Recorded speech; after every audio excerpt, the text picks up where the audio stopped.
வானம் அளந்தது அனைத்தும் அளந்திடும் வன்மொழியாம், ஆழ விதையாய் துளிர்க்கும் செம்மொழியாம். தாய் தமிழை வணங்கி இன்றைய நிகழ்ச்சியை தொகுத்து வழங்குகிறேன். நான் உங்கள் அழகுராஜன். அனைவருக்கும் வணக்கம். த சிரங்குன் டைம்ஸ் முன்னெடுக்கின்ற இந்த நிகழ்ச்சிக்கு சொல்லாடு முன்றில் மற்றும் வாசகர் வட்டம் ஆகிய அமைப்புகளின் ஆதரவோடு நடைபெறுகின்ற இந்த நூல் அறிமுக விழாவிற்கு வருகை தந்து அரங்கை நிறைத்திருக்கின்ற எழுத்தாளர்கள், கவிஞர்கள் மற்றும் அனைத்து நண்பர்களையும் வருக வருக என அன்புடன் வரவேற்கிறேன். த சிரங்குன் டைம்ஸ் இதழின் தலைமை ஆசிரியர் எழுத்தாளர் ஷானவாஸ் அவர்கள் சிறப்பாக செயலாற்றிக் கொண்டிருக்கிறார்கள். ஐயா முஸ்தபா அவர்களின் நிதி ஆதாரத்தோடு தொடர்ந்து இந்த இதழ் மாத இதழாக இயங்கிக் கொண்டு வெளிவந்து கொண்டிருக்கிறது. படைப்பாளிகள் தங்களது படைப்புகளை இதழுக்கு அனுப்பி தனக்கான தேடலை கண்டடைய இந்த இதழை பயன்படுத்திக் கொள்ள அன்புடன் கேட்டுக்கொள்கிறேன். தற்போது 2 மாதங்களுக்கு ஒரு முறை வெளிவந்து கொண்டிருக்கிறது. இதை இதழாசிரியர் குழுமத்திற்கும் படைப்பாளிகளுக்கும் அன்பான வேண்டுகோளாக வைக்கின்றேன். அடுத்த ஆண்டிலிருந்து மாதம் ஒரு முறை இந்த இதழ் வெளிவர வேண்டும். படைப்பாளிகள் தங்களது படைப்புகளை சுணக்கமின்றி அனுப்பி வைக்குமாறு அன்புடன் கேட்டுக்கொள்கிறேன். இங்கு எழுத்தாளர் நண்பர் முகமது ரியாஸ் அவர்களின் எஃப்எந்தி நாவலும், எழுத்தாளர் நண்பர் உமா கதிர் அவர்களின் மைலோ சிறுகதை தொகுப்பும் அறிமுகம் காண இருக்கின்றன. இந்த எழுத்தாளர்கள் தொடர்ந்து சிரங்குன் டைம்ஸ் மாத இதழுக்கு தங்களது எழுத்து படைப்புகளை வழங்கி ஏராளமான வாசகர்களின் மனதில் தனித்த இடத்தை பெற்றவர்கள். இந்த படைப்புகளை நூலாக வெளியிட்டு மேலும் பல வாசகர்களிடம் கொண்டு போய் சேர்க்க வேண்டும் என்ற உயரிய நோக்கத்தோடு இந்த விழா ஏற்பாடு செய்யப்பட்டு நடைபெறுகிறது. இன்றைய நிகழ்வின் சிறப்பு விருந்தினராகவும் நூல்களை வெளியிடுவராகவும் நம் அனைவருக்கும் நன்கு அறிமுகமான எழுத்தாளர், பன்முக தளங்களிலே சிறப்பாக செயல்பட்டுக் கொண்டிருப்பவர், புரவலர் திரு எம் கே குமார் அவர்களையும், எழுத்தாளர் கைதட்டலாம், நல்லா கைதட்டலாம், எழுத்தாளர் முகமது ரியாஸ் அவர்களின் எஃப்எந்தி நாவலை பெற்றுக்கொள்பவரும் எழுத்தாளரும் மற்றும் வாசகர் வட்டகத்தை சிறப்பாக நடத்தி கொண்டிருப்பவருமான சித்ரா ரமேஷ் அவர்களையும்,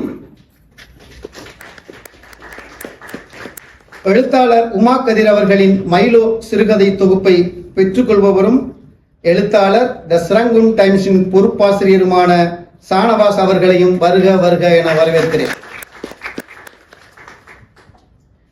எழுத்தாளர்கள் எம் கே குமார், சித்ரா ரமேஷ், ஷானவாஸ் போன்ற முன்னோடி எழுத்தாளர்கள் தங்களது படைப்புகளின் மூலம் பரவலாக அனைவரையும் சென்று சேர்ந்திருக்கிறார்கள். இந்த முன்னோடி எழுத்தாளர்கள் இளைய தலைமுறை எழுத்தாளர்களை ஒருங்கிணைத்து அவர்களின் படைப்புகளை வாசகர்களிடம் கொண்டு போய் சேர்க்கும் பணியை சிறப்பாக திறம்பட முன்னெடுத்துக் கொண்டு செயல்படுத்திக் கொண்டிருக்கிறார்கள். அவர்களுக்கு நமது பாராட்டுகளும் வாழ்த்துக்களும். கைதட்டலாம். நீங்க அப்பப்போ கைதட்டாக்க நான் சரியா சொல்லிட்டு இருக்கேன், எனக்கும் ஒரு இதா இருக்கும். நன்றி. இலக்கிய பரப்புகள் தொடர்ந்து விரிவடைவதற்கும் படைப்புகள் வாசகனை சென்றடைவதற்கும் தொடர்ந்து இது போன்ற சந்திப்புகள் நிகழ வேண்டும். அந்த வகையில் த சிரங்குன் டைம்ஸ் இதழில் எழுதி கொண்டிருக்கிற எழுத்தாளர்கள், படைப்பாளிகளோடு 3 மாதத்திற்கு ஒரு முறையேனும் ஒரு கலந்துரையாடலை நடத்த ஆயத்தமாக கொண்டிருக்கிறது த சிரங்குன் டைம்ஸ் இதழாசிரியர் குழுமம். அந்த வகையில் இந்த நிகழ்வு அதற்கு முன்னோடியாக இன்று நடைபெற்றுக் கொண்டிருக்கிறது. இந்த சிறப்பான முன்னெடுப்புகளை செய்து கொண்டிருக்கின்ற சிரங்குன் டைம்ஸ் இதழ் ஆசிரியர் குழுமத்திற்கு வாழ்த்துக்களும் பாராட்டுகளும்.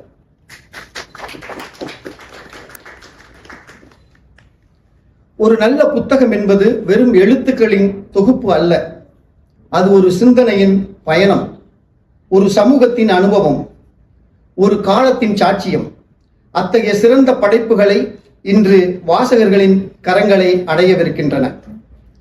முதலாவதாக மைலோ சிறுகதை தொகுப்பு பற்றி பார்க்கலாம். ஆசிரியர் உமா கதிர் அவர்கள் திருவண்ணாமலை பகுதியைச் சேர்ந்தவர். சிங்கப்பூரில் தகவல் தொழில்நுட்ப வல்லுநராக பணியாற்றிக் கொண்டிருக்கிறார்கள். தனது முதல் சிறுகதை தொகுப்பான ரோவல் தெரு மனிதர்கள் மூலமாக பரவலாக அறியப்பட்டவர். இவரது முதல் சிறுகதை தொகுப்பில் உள்ள மார்க்கும் ரேஷலும் என்ற சிறுகதையை குறும்படமாக்கி பல போட்டிகளுக்கு அனுப்பி வைத்திருந்தார் நமது நண்பர் நீதிபாண்டி மற்றும் அவரது குழுவினர்கள். நண்பர் எழுத்தாளர் உமா கதிர் அவர்களின் அதே தொகுப்பில் உள்ள கலப எயிரு என்ற கதையினை இயக்குனர்கள், தமிழ் திரைப்பட இயக்குனர்கள் அந்த கதையினை வாங்கி வைத்திருக்கிறார்கள் திரைப்படமாக்குவதற்காக என்பது மிகுந்த மகிழ்ச்சியையும் பாராட்டிக் கொண்டுள்ளது. ஒரு படைப்பு தன்னை சுற்றி இருக்கின்ற சூழலை உருவாக்கி தருகிறது அல்லது அந்த சூழலில் இருந்து ஒரு எழுத்தாளனை உருவாக்குகிறது. அந்த வகையில் இன்று நமக்கு ஒரு மைலோவை தந்திருக்கிறார் எழுத்தாளர் உமா கதிர் அவர்கள். இவர் முன்பெல்லாம் எழுத்தாளர்களை அழைத்து உண்டாட்டத்தை நடத்தி அவர்களை கொண்டாட்டத்தில் ஆழ்த்தி இருக்கிறார் நமது அன்பு நண்பர் உமா கதிர் அவர்கள். இன்று நமக்காக மைலோவை கலக்கி தந்திருக்கிறார், நாம் ஒவ்வொரு மிடராக பருகுவதற்கு.